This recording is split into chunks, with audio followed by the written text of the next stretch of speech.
అయితే ఇప్పుడు మల్లన్న గుట్ట మీదకి అయితే పోతున్నాం. ఇక మావాడు ఇప్పుడు దారి జోరుదారి మీద అయితే ఉన్నాడు కదా, ఇంకిద్దరు చూపిస్తా మల్లన్న గుట్ట. ఇది కూడా ట్రెక్ చేయాల్సి ఉంటుంది. మీకు ఫస్ట్ వీడియో అయితే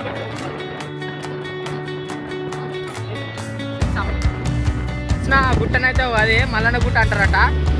సరే పోయినాక చూపిస్తా మీకు ఆ లోపల అంతా. ఇక మా వాళ్ళు అయితే మొత్తం ఆకలి మీద ఏడుస్తున్నారు. నేను తింటున్నా అని చెప్పేసి ఊరుస్తలేరు అసలు. ఫస్ట్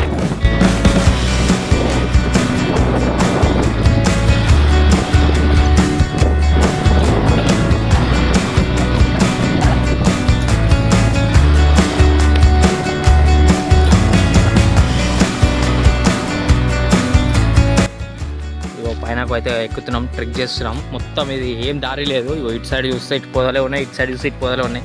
ఇక మధ్యలోకి పోతున్నాం. మా వాళ్ళు పోతురు. హర హర మహాదేవ్, ఓం నమ శివాయ. పాపం ఆకలి ఎత్తున్నట్టుంది, అసలు ఎవరు సపోర్ట్ చేస్తలేరు. ఓం నమ శివాయ అన్నదా ఎవరు అంటలేరు పాపం. ఇక సరే చూపిస్తా పైన పేరక ఇదంతా మీకు.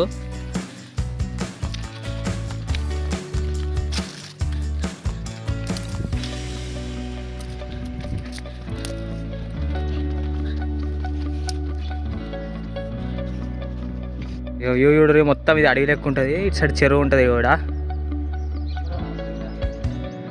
అక్కడ కనిపిస్తుంది కదా, అదే మా ఊరు. ఆ నుంచి అయితే వచ్చినాం. ఆల్మోస్ట్ ఇది 1.5 కిలోమీటర్ దాకా ఉంటుంది గుడి అంతే.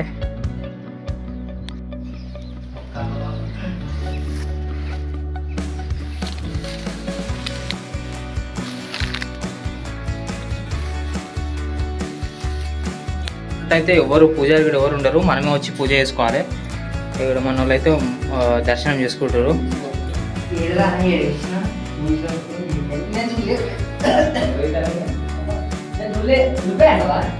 అయిపోయింది దర్శనం అయిపోయాక ఇక మా వాళ్ళు చూడు ఏం చేస్తారు.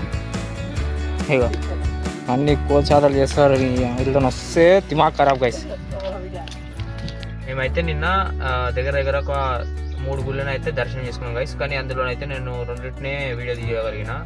మళ్ళీ ఇప్పుడు అది చేసి ఆ వీడియో ఎడిటింగ్ చేసి మొత్తం మీకు అప్లోడ్ చేసిన. ఇప్పుడు ఇంకొక వీడియో వస్తుంది, అది కూడా చూడండి.